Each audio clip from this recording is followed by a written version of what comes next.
to. Caitlin Clark finally broke her silence and spoke to the media today, and she addressed all of this stuff. One, she didn't pretend like it wasn't a flagrant foul. She called out the refs. She said it should have been a flagrant foul on Alyssa Thomas. Let's not lose sight of that. Okay. Two, she also addressed all of the online hate as she has before. She also called out the media for not paying enough attention to the actual basketball and focusing more on these. Everybody loves a conspiracy until the replay starts asking uncomfortable questions.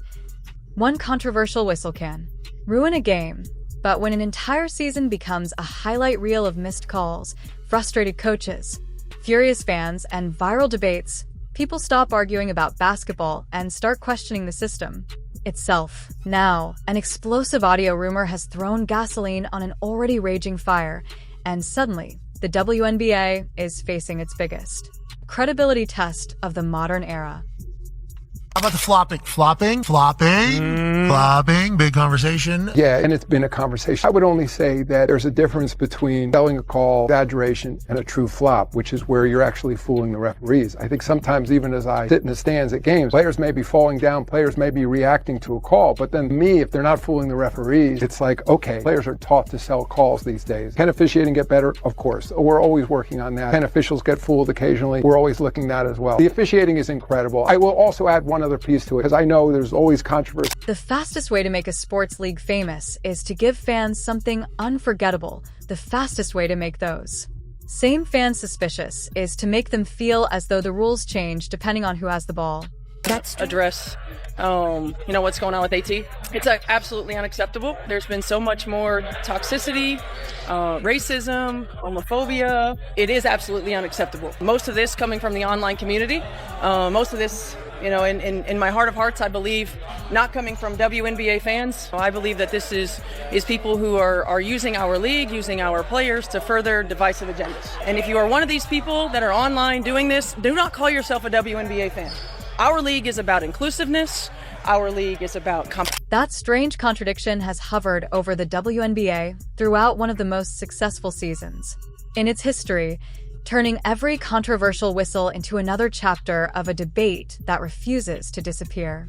Nobody.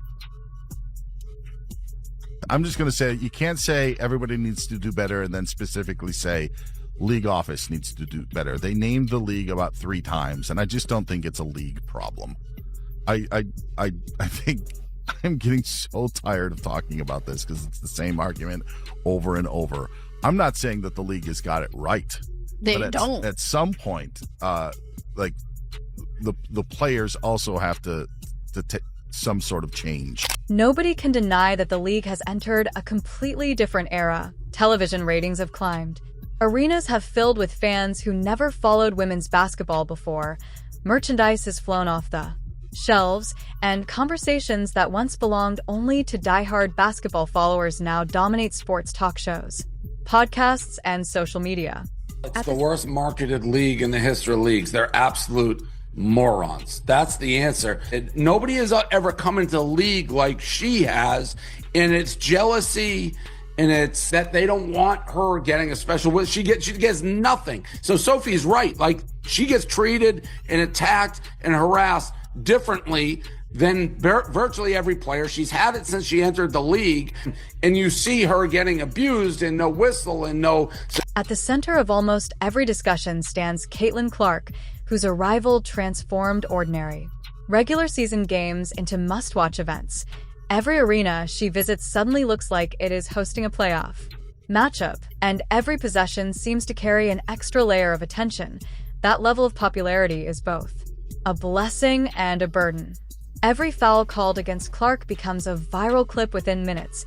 Every hard screen, every collision in transition, every technical foul, and every heated exchange with officials is replayed from half a dozen camera angles before the final buzzer has even sounded. In previous years, many of these moments would have disappeared into the background of a long season. Today, they become national debates before players have even left the locker room. As the season unfolded, a growing number of fans became convinced that something about the officiating simply did not look right. Whether those perceptions accurately reflected every game became almost secondary. The belief itself began spreading, and in modern sports, perception often travels much faster than facts. That frustration eventually exploded across social media, where highlight clips rarely provide the full context of an entire game. A 6-second video showing Clark getting bumped to the floor can generate millions of views, while the previous 10 possessions that were officiated consistently receive almost no attention at all. Algorithms reward outrage, and basketball has become one of their favorite playgrounds. We'll start here. Caitlin Clark officially wins Eastern Conference Player of the Week. You see it here, 22 points on 46% shooting, 8 assists, and 4 rebounds. Caitlin Clark wins Eastern Conference Player of the Month, and that is all while having a ball hog in Kelsey Mitchell. That is while getting pulled out of the game left and right by Stephanie White, having her minutes cut. All of this stuff, she still wins Eastern Conference. Every missed whistle becomes another exhibit in an online courtroom where thousands of fans have already reached a verdict before the replay even finishes loading, adding even more fuel to the fire.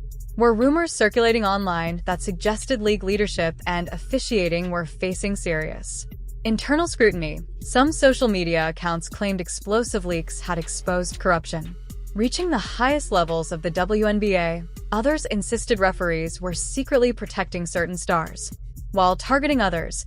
Those allegations spread rapidly because controversy always attracts attention. But as of now, no credible public evidence has verified the dramatic claims involving organized bribery, commissioner-directed payments to referees, or an investigation of the kind described in many viral posts. Even so, the rumors themselves became part of the story because millions of people were suddenly asking whether they could still trust what they were watching. What supporters struggle to accept is inconsistency. If identical plays produce different whistles, confidence begins to disappear. Once that confidence fades, every close game invites accusations that something larger is happening behind the scenes, even when ordinary human error may be the simpler explanation. Player problem. And I think that everybody bears responsibility, including Caitlin Clark, in a little bit of this. And I know people are shocked to hear that, but like, everybody's got to be better. I'm with you. I'm so tired of this. And my look is just kind of like, I'm really disappointed in the entire WNBA in the last couple of years. And I feel like what you're saying is like, even though the office, the league, whatever, the officials, whoever's running it, they are 100%, I think, deserve most of the blame